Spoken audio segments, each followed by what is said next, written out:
আসসালামু আলাইকুম। থাইল্যান্ডের ভয়ানক এক জঙ্গল ডংখমত, যেখানে বসবাস করে ভয়ঙ্কর ভয়ঙ্কর সব ভূতপেত্নী। এখন পর্যন্ত ওই জঙ্গলের মায়াজাল থেকে কেউ বেঁচে ফিরতে পারেনি। এক পেত্নীর সন্ধানে এই জঙ্গলে যায় ইয়াক নামের একজন ছেলে। 3 বছর আগে যার বোনকে খেয়ে ফেলেছিল ওই পেত্নী, সে কি এই জঙ্গলের মায়াজাল এড়িয়ে তার বোনের হত্যার প্রতিশোধ নিতে পারবে, নাকি তাকে এই জঙ্গলে ফাঁসিয়ে ওই পেত্নী একে একে শেষ করে দিবে তার পরিবারের প্রত্যেকটি সদস্যকে? জানতে হলে দেখতে হবে আজকের এই গল্প, যার নাম ডেথ হুইসপারার 2। তো চলুন আর দেরি না করে এখনই চলে যাওয়া যাক গল্পে।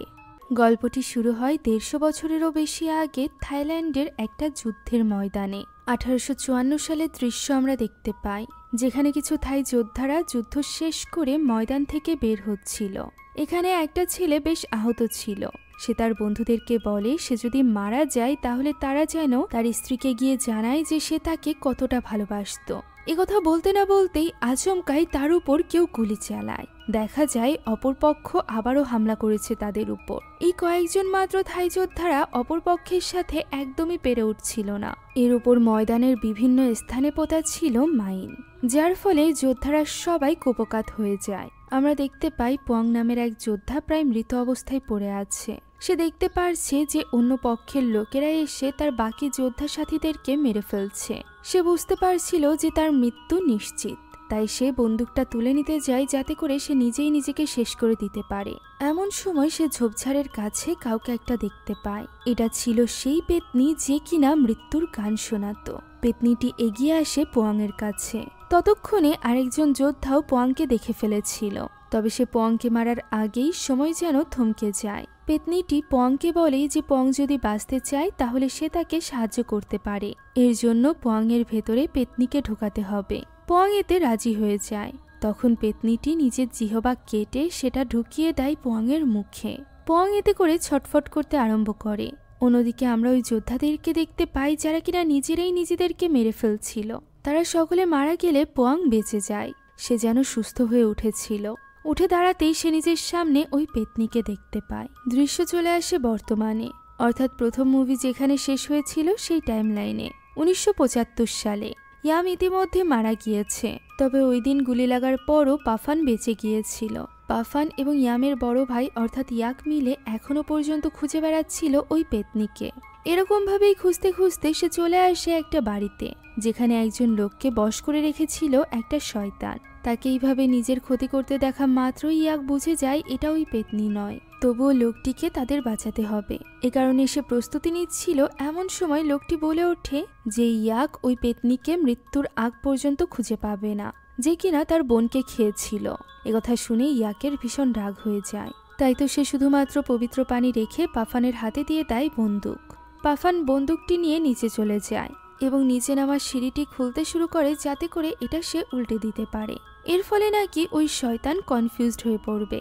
এদিকে ইয়াক হাতে একটা কাপড় বেঁধে তার উপর পবিত্র পানি ঢেলে নেয়, আর এরপর শুরু হয়ে যায় ওই ডিমনের সাথে লড়াই। এখানে ইয়াক এবং ওই ডিমনের মধ্যে বেশ তাগড়া একটা ফাইট হয়। ইয়াক মূলত ওই ডিমনের কাছ থেকে জানতে চাইছিল ওই পেত্নীর ব্যাপারে, তবে ওই ডিমন কিছুতেই তাকে কিছু বলতে চাইছিল না।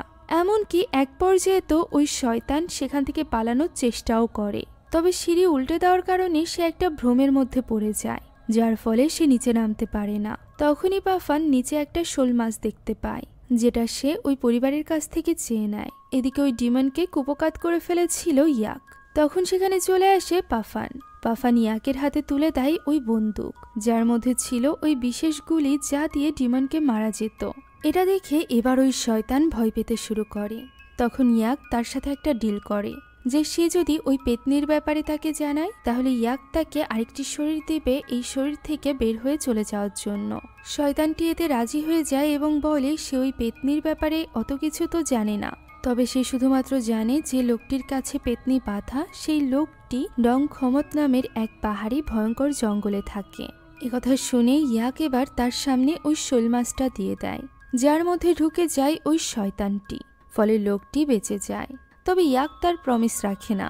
সে ওই শোল মাছটি নিয়ে আগুনের মধ্যে দিয়ে দেয়। তখন পাফান জিজ্ঞাসা করে যে সে তো প্রমিস করেছিল যে সে ওই শয়তানকে বেঁচে ফিরতে দিবে। তখন ইয়াক বলে যে তারা যদি প্রমিস রাখতে যায় তাহলে এই শয়তান আবারও কারোর উপর ভর করে সেই পরিবারকে ধ্বংস করে দিবে। এখন এই ব্যাপারে চিন্তা বাদ দিয়ে ইয়াক চাইছিল ওই কিপারের ব্যাপারে আরো কিছু জানার জন্য, যে কিনা ডং ক্ষমতে থাকে। পাফান জানায় লোকটির নাম হলো পুয়াং, অর্থাৎ গল্পের শুরুতে দেখানো ওই যোদ্ধা। তার ব্যাপারে শেষ জানা গিয়েছিল একটা গ্রামের ইতিহাসের বইতে। ওই গ্রামে সে একটা কুঁড়ে ঘর বেঁধেছিল এবং সেখানে কালো জাদুর উপাসনা করত। গ্রামবাসীদের মতে পোয়াংয়ের ওই পেতনি গ্রামের 3 জন লোককে খেয়ে ফেলেছিল, যার ফলে গ্রামবাসীরা একজন মঙ্কের সাহায্যে তার কুঁড়ে ঘরে আক্রমণ করে। তবে তারা পোয়াংকে মারতে পারেনি, সে পালিয়ে চলে গিয়েছিল ডংখমত জঙ্গলে।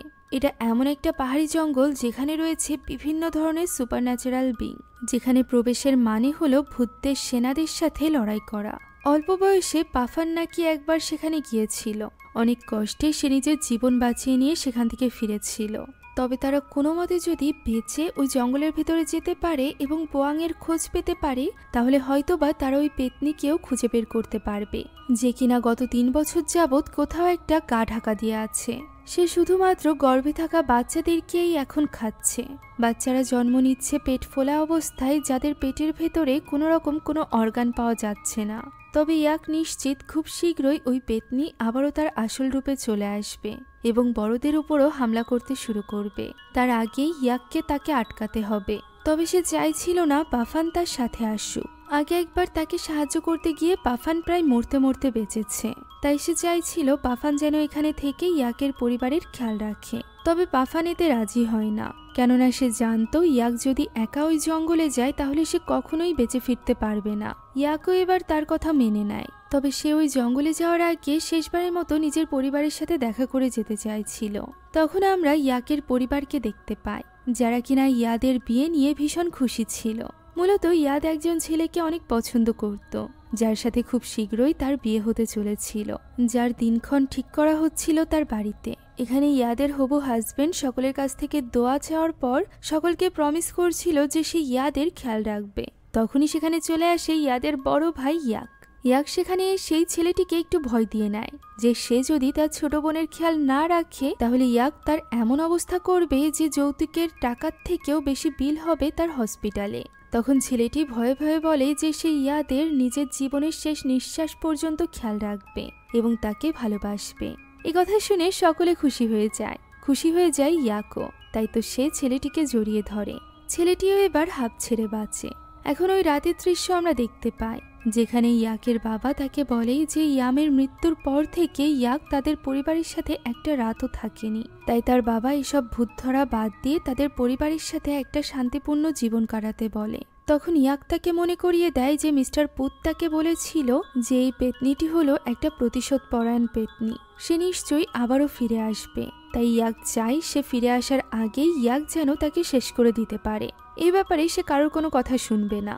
এই কথা শুনে তার বাবা রাগ করে খাবার টেবিল থেকে উঠে চলে যায়। এখন রাতের বেলায় ইয়াক একা একা বসেছিল। তখন তার কাছে আসে তার 2 ভাই। যারা ফার্স্ট পার্ট দেখেছেন তারা খুব ভালোভাবেই জানেন যে ইয়াকরা মূলত 6 ভাই বোন ছিল, 3 ভাই 3 বোন। মেঝো বোন ইয়াম শিকার হয়েছিল ওই পেতনির, যাকে বাঁচানোর জন্য আপ্রাণ চেষ্টা করেছিল তাদের পুরো পরিবার। তবে শেষমেশ তারা ইয়ামকে বাঁচাতে পারেনি। তবে ওই পেতনির সাথে তাদের খুব তাগড়া একটা ফাইট হয়েছিল, যে কারণে পেতনি প্রমিস করেছিল যে সে এই পরিবারকে ছাড়বে না।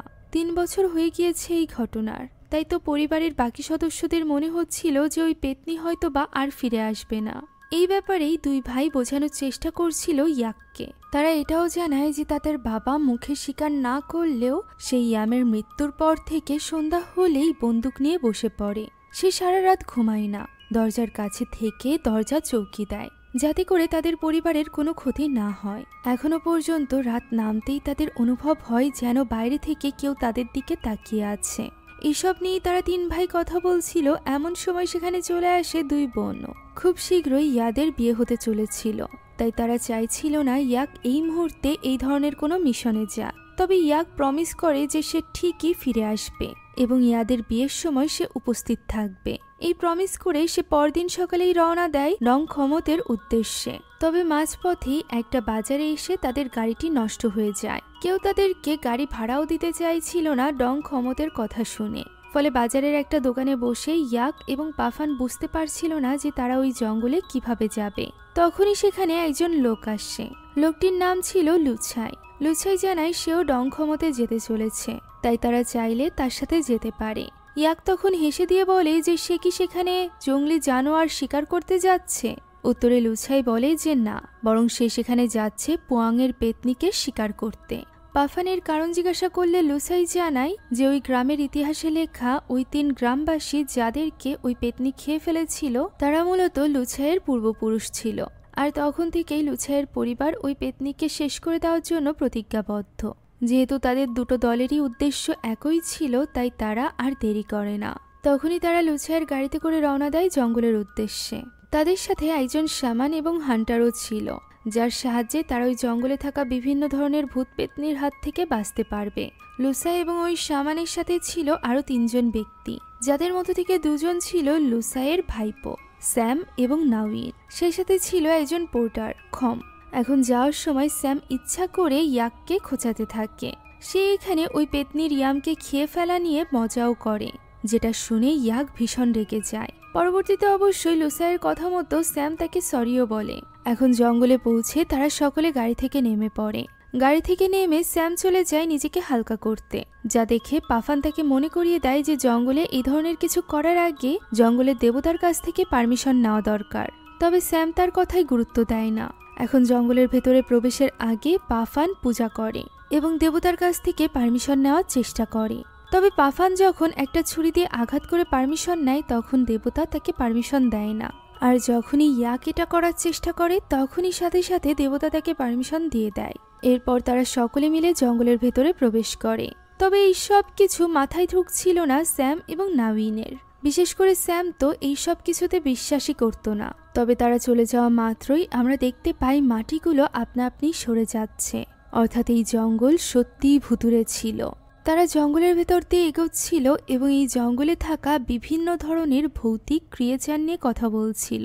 এখানে আমরা এক বিশেষ প্রকারের বাঘের ব্যাপারেও জানতে পারি, যে কিনা যে কোনো মানুষের রূপ নিতে পারে। এছাড়া এই জঙ্গলটি এতটাই ভৌতিক যে কেউ যদি হারিয়েও যায় তবুও কোনো পুলিশ বা উদ্ধারকর্মী এখানে আসে না। এর মানে তারা যে কাউকে এখানে মেরে ফেলতে পারে, আর ওই মৃত্যুর ব্যাপারে কোনো রকম ইনভেস্টিগেশনই হবে না। এখানে লুসাইও তার গ্রামের ঘটনার ব্যাপারে খুলে বলে।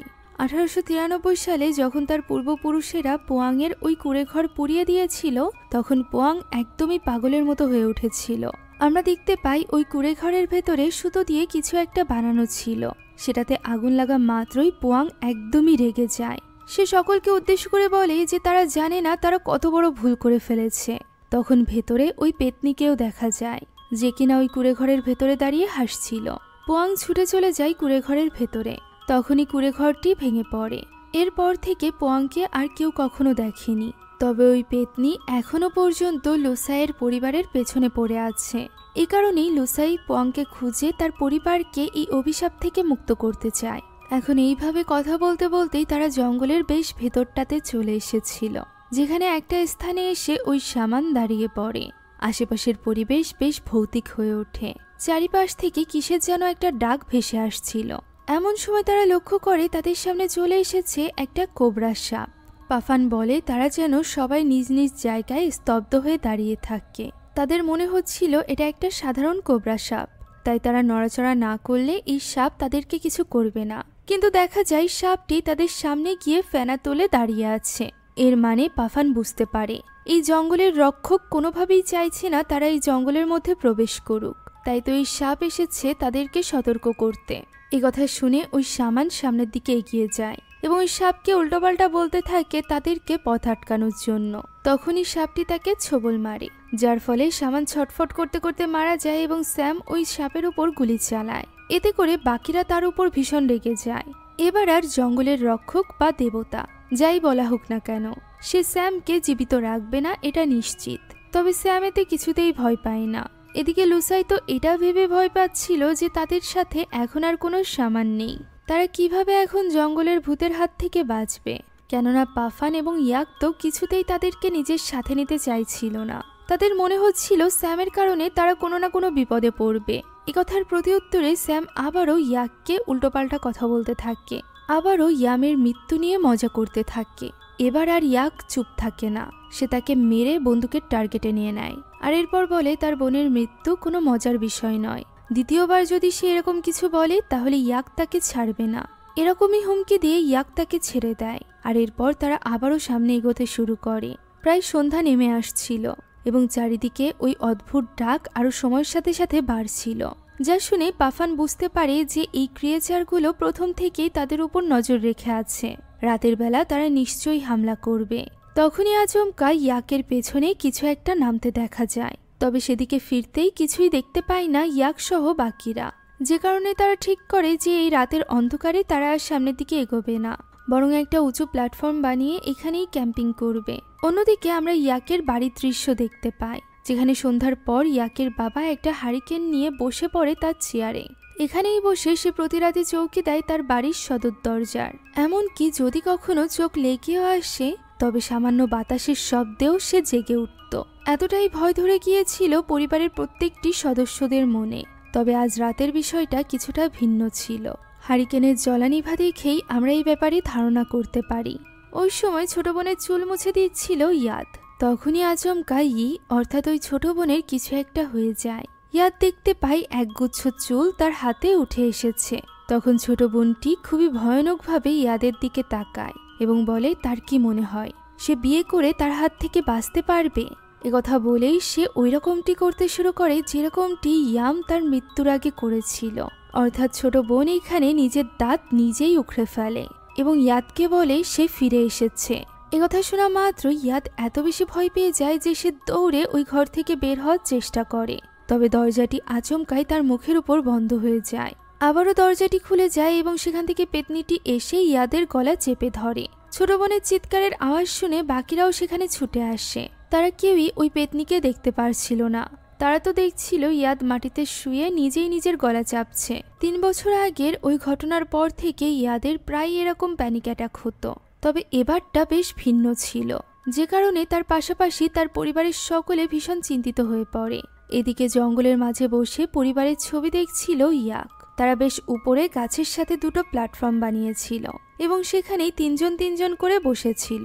এখানে লুসাই, স্যাম এবং নাউইনকে সাবধান করে বলে যে যাই কিছু হোক না কেন তারা যেন কোনোভাবে এই প্ল্যাটফর্ম থেকে না নামে। প্ল্যাটফর্ম থেকে না নামলে অথবা ওই ভূতদের কাছে না গেলে কোনো ভূতই তাদের কোনো ক্ষতি করতে পারবে না। তারা সকলেই আসলে মৃত্যু নিয়ে ভয় পাচ্ছিল, কেননা এই রহস্যময় জঙ্গলে যে কোনো সময় যে কোনো কিছু হতে পারে। তবে স্যামের তো মনে হচ্ছিল কোনোভাবে তারা তাদের উদ্দেশ্যে সফল হোক, এরপর সে ইয়াককে দেখে নিবে। একথা শুনে লুসাই তাকে সাবধান করে যে ইয়াক নিজের পুরো জীবনই দিয়ে দিয়েছে নিজের পরিবারকে রক্ষা করার খাতিরে। নিজের বোনের মৃত্যুর পর থেকে সে আর পরিবারের কাছে ফিরে যায়নি। এই ধরনের মানুষের সাথে ঝামেলা বাঁধাতে নেই, তারা খুবই ডেঞ্জারাস হয়ে থাকে। এই সকল কথা বলতে না বলতেই আশেপাশের পরিবেশ বেশ ভয়ঙ্কর হয়ে ওঠে। ওই পাখিদের ডাক আরো বেশি বেড়ে যায় এবং সেখানে দৌড়াতে দৌড়াতে চলে আসে ওই সামান। সামান এসে সবাইকে বলে যে তাকে সাহায্য করতে, সে এখনো বেঁচে আছে। তবে লুসাই এখানে বাকিদেরকে বলতে থাকে কেউ যেন তার ফাঁদে পা না দেয়, তারা সকলে যেন শান্ত হয়ে এখানেই বসে থাকে। তখনই দেখা যায় সামানের আসল রূপ। তার শরীরকে পুরোপুরিভাবে বশে নিয়ে রেখেছিল এই জঙ্গলেরই কোনো একটা ভূত। সে এবার প্ল্যাটফর্মের উপর থেকে তাদেরকে ভয় দেখাতে থাকে। এমন সময় হঠাৎই স্যাম শুনতে পায় যে পাফান তাকে বলছে দ্রুত নেমে পড়তে। তাই তো স্যাম দ্রুত প্ল্যাটফর্ম থেকে নেমে পড়ে, যা দেখে লুসাই তাকে দ্রুত উপরে উঠে আসতে বলে। তখন যখন সে বলে যে পাফান তাকে নামতে বলেছিল, পাফান এই কথা শুনে অবাক হয়, কেননা সে তো এমন কিছুই করেনি। স্যাম এবার চেষ্টা করেও প্ল্যাটফর্মে উঠতে পারছিল না। সে চারিদিকে ওই সামানকেই দেখতে পারছিল। আচমকাই সে দেখতে পায় প্ল্যাটফর্মের উপর সামান বসে আছে, তাই সে সেদিকে গুলি চালাতে থাকে। এর ফলে বিপদে পড়ে যায় বাকিরা। স্যাম যেহেতু প্ল্যাটফর্মের উপর বাকি কাউকে দেখতে পারছিল না, তাই সে অন্ধের মতো গুলি চালাচ্ছিল, যার একটা গুলি লেগে যায় খমের গায়ে, যা দেখে বাকিরা প্ল্যাটফর্ম থেকে নিচে নেমে আসে। তারা ভাবছিল যে তারা স্যামকে কিভাবে বাঁচাবে। আচমকাই স্যাম দেখতে পায় তার কাঁধের উপর বসে আছে ওই সামান, যে কিনা জোর করে বন্দুকটি তার গলায় লাগায়। আর এরপর স্যাম গুলি করে নিজেই নিজের মাথা উড়িয়ে দেয়। আর এভাবেই স্যাম সেখানেই মারা যায়। তার মাথাবিহীন দেহটি আপনা আপনি কোথাও একটা চলে যায়। ফলে তারা এখন বুঝতে পারছিল না যে তারা এই সকল আত্মা ভূতদের সাথে কিভাবে পারবে। তখন পাফান জানায় এই জঙ্গলে একটা বিশেষ স্থান আছে, সেটা হলো লবণাক্ত একটা স্থান। সেটা কোথায় আছে পাফান তা নিজেও জানে না। তবে তারা যদি ভাগ্যক্রমে সেখানে পৌঁছাতে পারে তাহলে এই ভূতেদের হাত থেকে বেঁচে যাবে, কেননা ওই স্থানে পারমিশনবিহীন কোনো ভূত প্রবেশ করতে পারে না। তবে তারা ওই স্থানের জন্য রওনা দেওয়ার আগে মন্ত্র পড়ে নেয়। পাফান মন্ত্র পড়তে শুরু করলেই দেখা যায় পেছন থেকে খুব এক নাগারে মন্ত্র পড়ছে, আর এরপর সে উঠে দাঁড়ায়। দেখা যায় তার মৃত শরীরকেও বশ করে রেখেছিল ওই ভূত। সে এখানে তাদেরকে উদ্দেশ্য করে বলে তারা প্রত্যেকেই মারা যাবে, যাদের প্রত্যেকটি হাড় প্রত্যেকটি অঙ্গ খাবে ওই ভূত। তবে সে কাকে দিয়ে শুরু করবে? একথা বলতে না বলতেই ইয়াক পবিত্র পানি দিয়ে ভিজিয়ে রাখা ওই কাপড় দিয়ে তাকে একটা ঘুষি মারে, যার ফলে সে সেখানেই পড়ে যায়। তখনই সেখানে চলে আসে মাথাবিহীন স্যাম, যে কিনা এলোপাতাড়ি গুলি করতে থাকে। তখন ওই বিশেষ বুলেট দিয়ে তাকে গুলি করে দেয় ইয়াক। আবারও চারিপাশ থেকে ওই আওয়াজগুলো ভেসে আসতে থাকে, ফলে তারা বুঝতে পারে যে তাদের কাছে আর মন্ত্র পড়ার মতো সময় নেই। তাই তারা তখনই দৌড় শুরু করে এবং খুঁজতে থাকে ওই বিশেষ স্থান। তবে একটা ধোঁয়ার মতো স্থানে এসে নাউইন পিছে পড়ে যায় এবং সে তাদেরকে হারিয়ে ফেলে। সে কাউকে খুঁজে পাচ্ছিল না। এমন সময় আশপাশ থেকে তার আঙ্কেলের কণ্ঠে অর্থাৎ লুসাইয়ের কণ্ঠে তাকে ডাকতে থাকে ওই ভূত, যাকে ফলো করতে করতে নাউইন পৌঁছে যায় আবার ওই প্ল্যাটফর্মের কাছে। এদিকে নাউইনের জন্য চিন্তা হচ্ছিল লুসাইয়ের, তবে তার জন্য অপেক্ষা করার মতো সময় ছিল না। তাই পাফান লুসাইকে নিয়ে দৌড়াতে থাকে। তারা একটু পিছে পড়ে গিয়েছিল, তাই সামনে গিয়ে ইয়াক তাদের জন্য অপেক্ষা করছিল। এমন সময় তার সামনে চলে আসে সামানের দেহ বশ করে রাখা ওই ভূত। তবে ইয়াক ভয় পায় না। তখন ওই ভূত তার পরিবার নিয়ে কথা বলে তাকে দুর্বল করার চেষ্টাও করে। তবে এতেও ইয়াক দুর্বল হয় না, বরং ওই বিশেষ বুলেট দিয়ে গুলি করে দেয় ওই ভূতকে। দৃশ্য চলে যায় নাউইনের কাছে, যে কিনা দৌড়াতে দৌড়াতে এক স্থানে পড়ে গিয়েছিল। পড়ে যাওয়ার কারণে সে অনেকটা আঘাতও পেয়েছিল। ঠিকমতো ভাবে উঠে দাঁড়াতে পারছিল না সে একটা পাথরে ঘেরা স্থানে চলে এসেছিল, যেখানে ছিল অসংখ্য পেতনি, যাদের প্রত্যেকের নজর ছিল তার উপর। এটা দেখে নাউইন ভীষণ ভয় পেয়ে যায়। এরা মূলত পিশাচ ছিল, যারা কিনা নাউইনের রক্ত খেতে চাইছিল। তখন নাউইন তাদের দিকে হাত জোর করে ক্ষমা চাইতে থাকে এবং বলতে থাকে তাকে যেতে দেওয়ার জন্য। সে এটাও প্রমিস করে যে সে এখান থেকে ফিরে গিয়ে একজন সন্ন্যাসীতে পরিণত হবে এবং পিশাচদের পূজা করবে, যা শুনে পিশাচরা তো তাকে ছেড়ে দেয়। তবে তখনই পেছন থেকে বাঘের গর্জন শোনা যায়, যেটা কিনা ঝাঁপিয়ে পড়ে নাউইনের উপর। আমরা দেখতে পাই নাউইন কেটে দুই ভাগ হয়ে গিয়েছে, আর এইভাবেই নাউইন সেখানেই মারা যায়। অন্যদিকে ওই লবণাক্ত স্থানে পৌঁছে গিয়েছিল বাকিরা। সেখানে মাটির সাথে পড়েছিল অসংখ্য লবণ। এই লবণ হাতে নিয়ে চারিদিকে মন্ত্র পড়ে ছড়াতে থাকে পাফান। এমন সময় সেখানে দৌড়ে চলে আসে নাউইন লুচাইকে বলতে থাকে যে তাকে সাহায্য করতে, তাকে ভেতরে আসতে দিতে। তার পেছনে কোনো এক ক্রিয়েচার পড়ে আছে, যা শোনা মাত্রই ইয়াক তার দিকে বন্দুক তাক করে বলে যে কোনো মানুষ যে কিনা মৃত্যু থেকে পালিয়ে আসছে সে কখনোই সুরক্ষিত স্থানে আসার জন্য কারোর পারমিশন চায় না। আর এই লবণাক্ত স্থানে প্রবেশের জন্য কোনো মানুষের পারমিশনের প্রয়োজনও নেই। যা শুনে নাউইন এবার লুসাইকে ইমোশনাল করতে থাকে। তখন পাফান বলে সে যদি মানুষ হয়ে থাকে তাহলে সে যেন একটা মন্ত্র বলে শোনায়। তবে সে কোনো মন্ত্র পারে না বললে পাফান বলে সে একটা লাইন বলবে, এই লাইনটা যেন সে উচ্চারণ করে দেখায়। তবে নাউইন যেহেতু কোনো মানুষ ছিল না, তাই সে ওই মন্ত্রের অংশটা পাঠ করতে পারে না। এর ফলে সকলে বুঝে যায় এবং ইয়াক তার পায়ের কাছে গুলি করে এবং তাকে বলে এখনই এখান থেকে চলে যেতে, তা না হলে জঙ্গলের রক্ষকের পাশাপাশি ইয়াকও তাকে ছাড়বে না। একথা শুনে আস্তে আস্তে করে নাউইন রূপ নেয় ওই জঙ্গলের বাঘে। এটাই ছিল জঙ্গলের ওই রহস্যময় বাঘ, যে কিনা যে কোনো সময় যে কারোর রূপ নিতে পারত। বাঘটি সেখান থেকে চলে যায় এবং ইয়াকরা হাঁপ ছেড়ে বাঁচে। এভাবেই ওই রাতটা কেটে যায়। পরদিন ছিল ইয়াদের বিয়ে, যার জন্য একটা হল বুক করা ছিল। তাই তো পরিবারের সকলে জিনিসপত্র নিয়ে বাড়ি থেকে রওনা দেয়, যেখানে তখনও পর্যন্ত তারা চিন্তা করছিল যে ইয়াক এখনো আসলো না। তখন ভাইরা এসে বলে যে বোনের বিয়ে আর বড় ভাই সেখানে থাকবে না, এটা তো হতেই পারে না। ইয়াক নিশ্চয়ই সময় মতো কমিউনিটি হলে পৌঁছে যাবে। এখন এদিকে জঙ্গলের মাঝে আমরা ইয়াককে দেখতে পাই। ভোরের আলো ফোটা মাত্রই তারা আবারও প্রস্তুতি নিচ্ছিল রওনা দেওয়ার। এভাবেই চলতে চলতে তারা একটা বিশেষ স্থানে চলে আসে, যার সামনে দরজার মতো কিছু একটা করা ছিল। এটা দেখেই ইয়াক বুঝতে পারে যে নিশ্চয়ই পোয়ান আশেপাশে কোথাও আছে।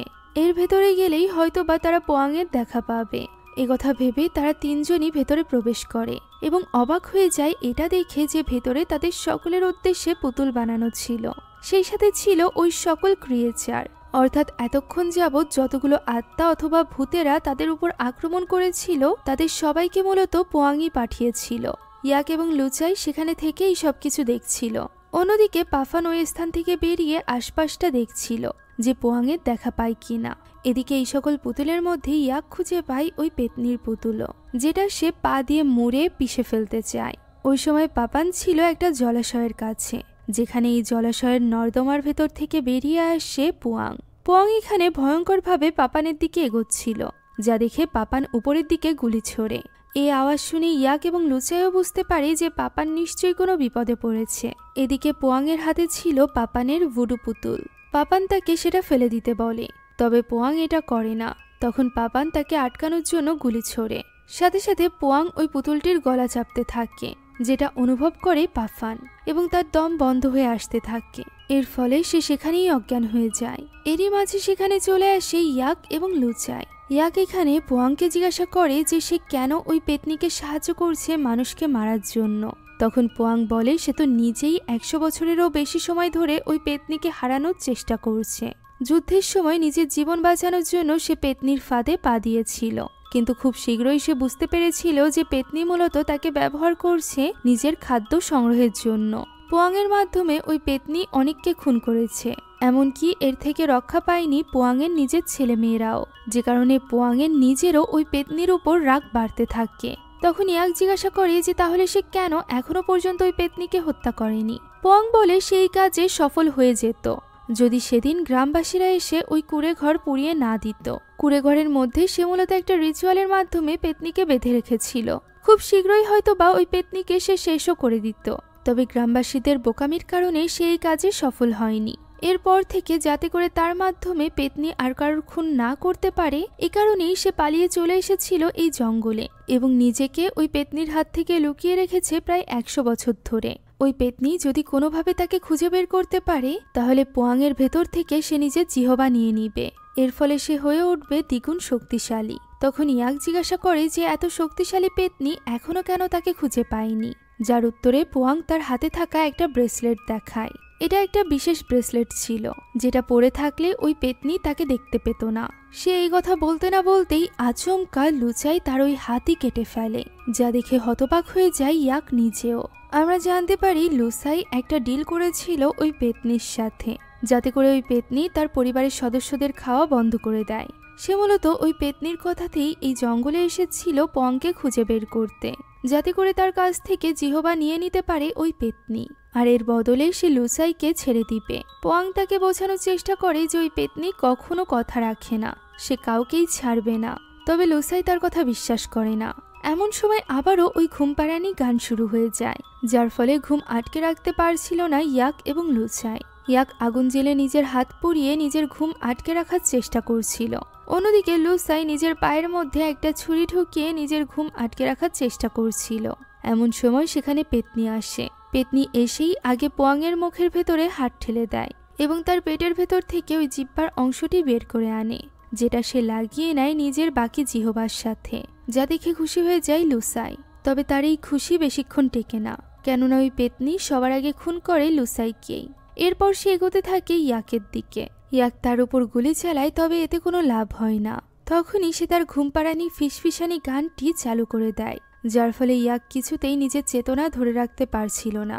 এক পর্যায়ে পেতনি তার কাছে এগিয়ে আসে এবং তার মাথায় স্পর্শ করে, যার ফলে ইয়াক এবার নিজের বুকেই ওই বন্দুক তাক করে এবং নিজেকেই গুলি করে দেয়, যার ফলে ইয়াকের মুখ থেকেও রক্ত বের হতে শুরু করেছিল। তখন পেতনি তাকে উদ্দেশ্য করে বলে এবার তার পরিবারের কি হবে। তার বোনের মতো করেই একে একে এবার তার পুরো পরিবারকেই খেয়ে ফেলবে ওই পেতনি। একথা বলে পেতনিটি হাসতে থাকে। ইয়াক অসহায়ের মতো সেখানেই পড়ে থাকে। দৃশ্য চলে আসে ওই কমিউনিটি হলে, যেখানে পুরো পরিবার মিলে বিয়ের জন্য সবকিছু প্রস্তুত করছিল। বাইরে অনেক ঝড় বৃষ্টি শুরু হয়ে যাওয়ায় এখানকার কর্মচারীরা সময়মতো পৌঁছাতে পারেনি। এ কারণেই সকল কাজ তাদেরকেই করতে হচ্ছিল। ইয়াক চিন্তা করছিল এমন পরিস্থিতিতে তার বিয়ের আগে তার ভাই পৌঁছাতে পারবে কিনা। তখন বাকি দুই ভাই তাকে প্রতিশ্রুতি দেয় যে নিশ্চয়ই ইয়াক সময় মতো পৌঁছে যাবে। তখন ইয়াদ ইমোশনাল হয়ে পড়ে এবং বলে ইয়াম যদি এই সময় তার পাশে থাকতো তাহলে অনেক ভালো হতো। যা শোনা মাত্রই পরিবারের সকলের মুখে একটা দুঃখের ছাপ দেখা যায়। ইয়াদের মা বলে যে এমন শুভ কাজের আগে এই ধরনের কথা বলতে নেই। তখন ইয়াদ লক্ষ্য করে যে রিবন শেষ হয়ে গিয়েছে, যেটা আনতে সে ভেতরে চলে যায়। তার সাথে যায় তার মা এবং ছোট বোনটিও। তারা করিডর দিয়ে সামনের দিকে এগোচ্ছিল, এমন সময় আচমকাই সব আলো নিভে যায়। ফলে সৃষ্টি হয় এক থমথমে পরিবেশ। ইয়াদের মা দুই মেয়েকে নিয়ে তবুও সাহস করে সামনের দিকে এগোতে চাইছিল। এমন সময় বাইরে থেকে ঝোড়ো হাওয়া বইতে শুরু করে। সামনে থাকা ফ্লোরটি ফাটতে থাকে। এটা দেখে পেছনের দিকে যেতে গেলে পেছনের ফ্লোরও ফাটতে থাকে। ফলে তারা সকলে ভীষণ ভয় পেয়ে যায় এবং সামনে হলের দিকে যেতে শুরু করে। তখন ইয়াদ দেখতে পায় পেছনে ওই পেতনিকে। এদিকে হলে থাকা ছেলে চারজনও তাদেরকে নিয়ে ভীষণ চিন্তিত হয়ে পড়েছিল। তাই তো ইয়াদের হবু হাজবেন্ড তখনই তাদের দিকে যেতে আরম্ভ করে। তবে আচমকাই তার মুখের উপর দরজাটি বন্ধ হয়ে যায়, যার ফলে সে আহত হয়ে পড়ে এবং অজ্ঞান হয়ে যায়। মেজভাই দেখতে পায় দরজাটি বন্ধ হয়ে গিয়েছে, যেটা সে কিছুতেই খুলতে পারছিল না। তখনই আশেপাশে দেওয়ালে ঝুলিয়ে রাখা সব পেন্টিংগুলো পড়তে থাকে। হঠাৎই সব আলোগুলো আবারও অন হয়ে যায়। সেই সাথে স্পিকারগুলোতে চলতে আরম্ভ করে রেডিওর ওই গান। ফলে তাদের বাবা বুঝতে পারে যে বিপদ ঘনিয়ে এসেছে। তাই সে নিজের বন্দুকটি বের করে দরজায় গুলি করতে যায়। তবে গুলি চলছিল না, যা দেখে ইয়োস নিয়ে আসে একটা ব্যাগ, যে ব্যাগের ভেতরে ইয়াক তাদের জন্য অনেকগুলো বন্দুক রেখে গিয়েছিল। এই বন্দুকগুলোতে ছিল স্পেশাল ওই বুলেট, যার সাহায্যে তাদের বাবা দরজার তালাটি ভেঙে ফেলে। এরপর দুই ভাই বন্দুক নিয়ে ওই করিডরে যেতে যাবে, এমন সময় হঠাৎই স্পিকার থেকে ওই ঘুমপাড়ানি ফিসফিসানি গান শোনা যায়, যে যার মতো করে চেষ্টা করছিল ঘুম আটকানোর। ইয়াদও এখানে তার পুরনো টেকনিক অর্থাৎ হাত কামড়ে ঘুম আটকানোর চেষ্টা করছিল। এরই মাঝে ছোট মেয়েটা ঘুমিয়ে যায়। তার মা কোনো মতে তাকে ডেকে ঘুম ভাঙিয়ে তাকে সাথে নিয়ে হাঁটতে শুরু করে। তখনই আমরা দেখতে পাই তার মা তো তখনও পর্যন্ত নিজের ঘুম আটকানোর চেষ্টা করছিল।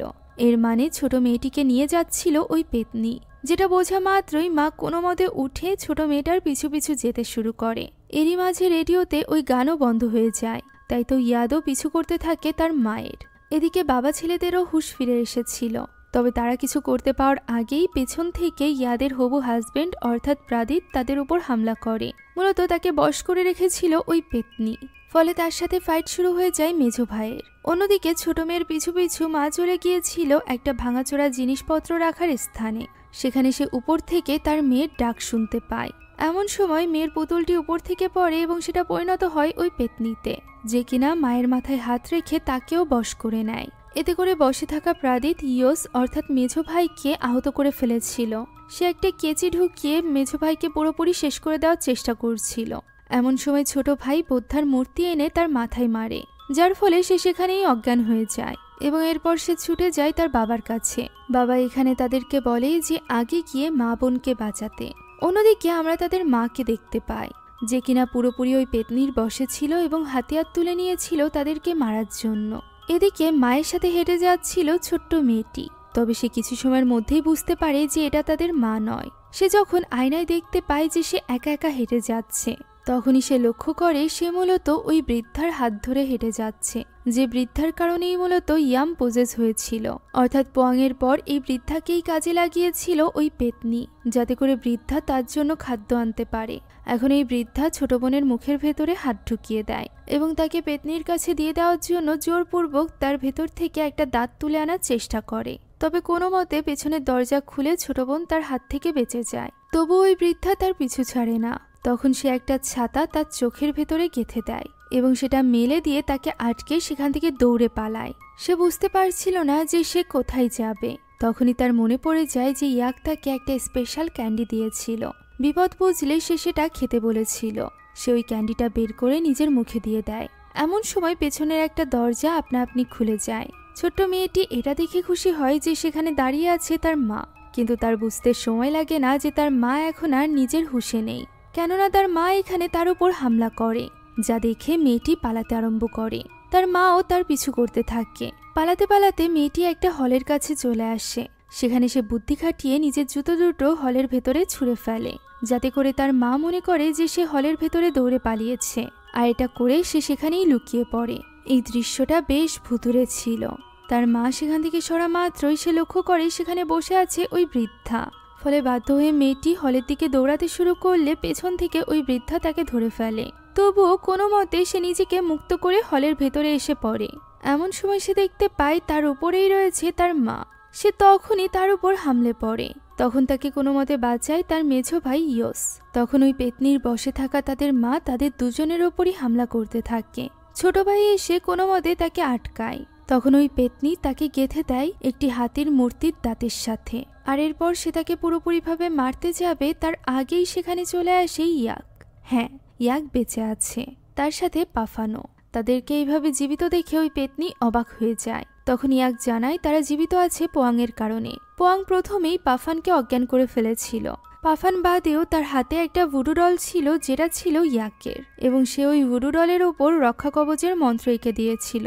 এই কারণেই বেঁচে গিয়েছিল ইয়াক। ইয়াক এখানে দেখা মাত্রই বুঝতে পেরেছিল যে তার মায়ের মধ্যে ওই পেতনি প্রবেশ করেনি, সে শুধুমাত্র তাকে বশ করে পরিচালনা করছে। তাই সে পুপুতের দেওয়া ওই জিনিসটি তার মায়ের মাথায় ছোঁয়ায়, যার ফলে তার মায়ের উপর থেকে পেতনির বশ কেটে যায়। অন্যদিকে তখনও পর্যন্ত পুরো করিডর জুড়ে ইয়াদ তার মা এবং বোনকে খুঁজে বেড়াচ্ছিল। হঠাৎই সে একটা সিঁড়ির কাছে এসে দেখতে পায় তার ছোট বোন সিঁড়ি দিয়ে উঠে যাচ্ছে। তখনই আচমকা তার সামনে চলে আসে ওই পেতনি, যে কিনা তার গলা চেপে ধরে তাকে ছুঁড়ে ফেলে দেয়। আশেপাশের লাইটগুলো ফ্লিকার করতে শুরু করে এবং আমরা দেখতে পাই ইয়াদ পৌঁছে গিয়েছে তার বাড়িতে, যেখানে তার সামনে বসে আছে তার বোন ইয়াম। ইয়াম এখানে ইয়াদকে বলে যে সে বিয়ে করছে, এখন আর তার এই বাড়িতে থাকতে হবে না, তার পিছু ছেড়ে দেবে ওই পেতনি। যা শুনে ইয়াদ অনেক ইমোশনাল হয়ে পড়ে এবং ইয়ামকে বলে সে তাকে খুব মিস করে। তখন ইয়াম বলে যে সে তো ওই পেতনির থেকে দূরে চলে যেতে পারছে, তবে ইয়াম তো এখানে ফেসে গিয়েছে, ওই পেতনি তাকে কিছুতেই ছাড়ছে না। যা শুনে ইয়াদও এখানে কাঁদছিল। বাস্তব জগতে আমরা ইয়াদকে দেখতে পাই যে কিনা বুঝতে পারছিল যে এই সব কিছু ওই পেতনির চাল, তাই সে নিজেকে জাগিয়ে রাখার চেষ্টা করছিল, তবে এতে কোনো লাভ হচ্ছিল না। ওই ঘুমপাড়ানি গানের কারণে সে কিছুতেই নিজের হুঁশ ফেরাতে পারছিল না। এদিকে কল্পনার জগতে ইয়াদ তার বোন ইয়ামকে বলে যে সে তাকে মুক্ত করার জন্য যে কোনো কিছু করতে প্রস্তুত আছে। তখন ইয়াম জিজ্ঞাসা করে সে কি তার বাহন হবে। এর মানে ইয়াদ বুঝতে পারে না। তখন ইয়াম বলে সে ইয়াদের বডি চায়, অর্থাৎ ইয়াদের শরীরে করে সে বাস্তব জগতে ফিরে আসতে চায়। যা শুনে ইয়াদ এবার ভয় পেয়ে যায় এবং দ্রুত সেখান থেকে চলে যাওয়ার চেষ্টা করে। তখনই ঘরটিতে রক্ত পড়তে শুরু করে এবং ইয়াদ সেখানে আটকা পড়ে যায়, যার ফলে তার আবারও প্যানিক অ্যাটাক শুরু হয়। এদিকে বাস্তব জগতে আমরা ইয়াদকে দেখতে পাই যে কিনা কোনো মতে কাজ পর্যন্ত পৌঁছানোর চেষ্টা করছিল, যাতে করে এটা দিয়ে আঘাত করে সে নিজের হুঁশ ফেরাতে পারে, তবে সেটা তাকে করতে দেয় না ইয়াম। সে বাস্তব জগতেও ইয়ামকে দেখতে পারছিল, যে কিনা তার শরীরে প্রবেশের জন্য তাকে আটকে ফেলে, আর এরপর তার মুখের ভেতরে হাত ঢুকিয়ে দেয়।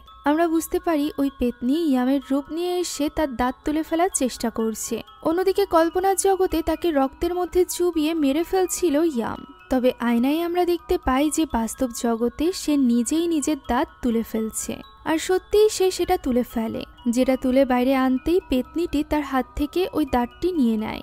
পেতনিটি এখানে ভীষণ খুশি ছিল, সে হাসতে হাসতে ওই দাঁতটি খেতেই চলেছিল, এমন সময় তার উপর আক্রমণ করে কেউ একটা, যার ফলে তার হাত থেকে ওই দাঁতটি পড়ে যায়, তবে সে কাউকেই দেখতে পারছিল না। তখনই সেখানে চলে আসে পাফান, যে কিনা ইয়াদকে সামলে নেয়। তখনই ইয়াক পেতনিকে উদ্দেশ্য করে বলে সে এখনো মারা যায়নি, বরং সে তো শুধুমাত্র নিজেকে লুকিয়ে রেখেছে। যা শুনে পেতনি এবার ঘাবড়ে যায়। আমরা দেখতে পাই ইয়াকরা আসার আগে তখনও পর্যন্ত পোয়াং জীবিত ছিল। পোয়াং ইয়াককে বলেছিল যে ওই পেতনিকে মারতে হলে তাকে অবশ্যই ওই ব্রেসলেটটি সাথে রাখতে হবে। এরপর সে তার কানে কানে ওই পেতনিকে মারার উপায়ও বলে দিয়েছিল। সে মূলত ব্রেসলেট হাতেই ওই পেতনির উপর আক্রমণ করছিল, যে কারণে পেতনি তাকে দেখতে পারছিল না। তবে পেতনির মাথায়ও বুদ্ধি কম ছিল না। মুহূর্তের মধ্যে সে ইয়াদকে ধরে নিয়ে যায় জানালার কাছে এবং তাকে ছুঁড়ে ফেলে দেওয়ার ভয় দেখায় ইয়াককে। ইয়াক এখানে ভয় পেয়ে যায় এবং নিজের হাত থেকে ওই ব্রেসলেটটি খুলে ফেলে, তবে পেতনি এবারও তার কথা রাখে না। সে ইয়াদকে ঠিকই জানালা দিয়ে ফেলে দেয়। সময় থাকতে ইয়াক দৌড়ে গিয়ে ইয়াদের হাত ধরে ফেলে, যার ফলে সে কোনো মতে নিজের বোনকে বাঁচানোর চেষ্টা করতে থাকে। এদিকে পেতনিটি এগিয়ে গিয়েছিল ওই ব্রেসলেটের কাছে, যেখানে সে ওই ব্রেসলেটটি তুলতে যাবে এমন সময় পাফান তার উপর আক্রমণ করে, যার ফলে পেতনিটি এবার পাফানকেই কন্ট্রোল করতে শুরু করে এবং পাফানকে বাধ্য করতে থাকে নিজেই নিজেকে গুলি করতে। অন্যদিকে ইয়াক কোনো মতে ইয়াদকে বাঁচিয়ে ফেলেছিল। সেই ইয়াদকে উপরে আনা মাত্রই একটা ছুরি নিয়ে হামলে পড়ে ওই পেতনির উপর, যেটা বুঝে যায় পেতনিটিও। তাই তো ওই পেতনি পাফানকে ছেড়ে ইয়াকের পেটে হাত ঢুকিয়ে দেয়। তখন ইয়াক তাকে উদ্দেশ্য করে বলতে থাকে যে সে যদি একবার পেতনির জিহবা কেটে দিতে পারে তাহলে পেতনির আর কোনো শক্তি থাকবে না। যা শুনে পেতনি এবার তার সামনে জিহবা বের করে হাসতে থাকে। যেহেতু ইয়াকের পক্ষে এটা করা সম্ভব ছিল না, তখনই আচমকা পেতনির কিছু একটা হয়ে যায়। দেখা যায় তার জিহবা খানিকটা বাইরে বেরিয়ে এসেছে। পেতনি এর কারণ না বুঝতে পারলেও আমরা বুঝতে পারি, মূলত হাতে ওই ব্রেসলেট পরে এই কাজ করছিল ইয়াক। দুই ভাই বোনের মিলিত পরিকল্পনা ছিল এটি। এখানে সুযোগ বুঝে ইয়াক ওই বিশেষ ছুরি দিয়ে তার জিহবা কেটে ফেলে, আর এরপর জিহবার পাশাপাশি ওই ছুরি ছুঁড়ে মারে পাফানের কাছে। পাফান ওই জিহবাটি ওই ছুরি দিয়ে আঘাত করে ধ্বংস করে ফেলে, যার ফলে পেতনির শক্তি এখানে অনেক কমে যায়। ইয়াক তাকে মারছিল, এমন সময় সেখানে চলে আসে তার দুই ভাই এবং বাবা, যারা কিনা ওই স্পেশাল বুলেট দিয়ে গুলি চালাতে থাকে পেতনির উপর। পেতনিটি তখন পালিয়ে যাওয়ার চেষ্টা করে, তবে এই পরিবার তাকে পুরোপুরিভাবে ঘিরে ধরেছিল। ইয়াক তার কাছে এগিয়ে আসে এবং বলে সে ভুল পরিবারের সাথে পাঙ্গা নিয়েছে, এবার আর তাকে কেউ বাঁচাতে পারবে না। তখনই আমরা জানতে পারি পোয়াং মূলত ইয়াককে একটা তাবিজ দিয়েছিল, যেটা যদি কোনো মতে ওই পেতনির মাথায় ঢুকিয়ে দেওয়া যায় তাহলে ওই পেতনি পুরোপুরিভাবে নিঃশেষ হয়ে যাবে। ইয়াক তেমনটিই করে। সে ওই পেতনির কপালে পেরেকের মতো গেঁথে দেয় ওই তাবিজটি, আর এরপর ঘুষি মেরে মেরে সেটা ভেতরে ঢুকিয়ে দেয়, যার ফলে পেতনিটি ছটফট করতে থাকে। আর এভাবেই ছটফট করতে করতে সে সেখানেই ধুলোয় পরিণত হয়, যা দেখে প্রচন্ড খুশি হয়ে যায় পুরো পরিবারটি। তবে ইয়াক এখানে বেশ অসুস্থ হয়ে পড়েছিল। তখনই তার পুরো পরিবার ছুটে আসে তার কাছে। ইয়াক সকলকে উদ্দেশ্য করে বলে যে সে ওই পেতনিকে শেষ করে দিয়েছে, সে ইয়ামের জন্য ওই পেতনিকে শেষ করে দিয়েছে। একথা বলে সে খুশি হয়ে যায়। তার পুরো পরিবার অনেক বেশি ইমোশনাল হয়ে পড়ে। সবাই ইয়ামকে মনে করতে থাকে এবং ইয়াককে জড়িয়ে ধরে। তখনই ইয়াক দেখতে পায় দূরে ইয়াম দাঁড়িয়ে আছে। এটা ছিল ইয়ামের আত্মা, যে কিনা এতদিন যাবৎ ওই পেতনির কবলে ছিল। এখন সে ফাইনালি মুক্ত। সে তার চোখে পানি এবং ঠোঁটে হাসি নিয়ে ভাইকে বিদায় জানায়। আর এই দৃশ্যের মধ্য দিয়ে আজকের এই গল্পটি এখানেই শেষ হয়ে যায়। আমার কাছে এই পরিবারের পুরো গল্পটি ভালো লেগেছে, অর্থাৎ প্রথম পার্ট এবং দ্বিতীয় পার্ট দুটোই ভীষণ ভালো লেগেছে। আপনাদের কাছেও যদি ভালো লেগে থাকে তাহলে অবশ্যই আমাদের চ্যানেলটিকে সাবস্ক্রাইব করে যাবেন। এছাড়া আপনারা যদি লাইফস্টাইল ব্লগ দেখতে পছন্দ করে থাকেন এবং আমার ব্যাপারে জানতে চান, তাহলে আমার ব্লগ চ্যানেল হন্টিং বাংলা আপু থেকে ঘুরে আসতে পারেন। সেখানে আমি ডেইলি লাইফ ব্লগ আপলোড করি। চ্যানেল এবং ফেসবুক পেজের লিংক এই ভিডিওর পিন কমেন্টে পেয়ে যাবেন। Thank you so much for watching this video. Allah Hafiz.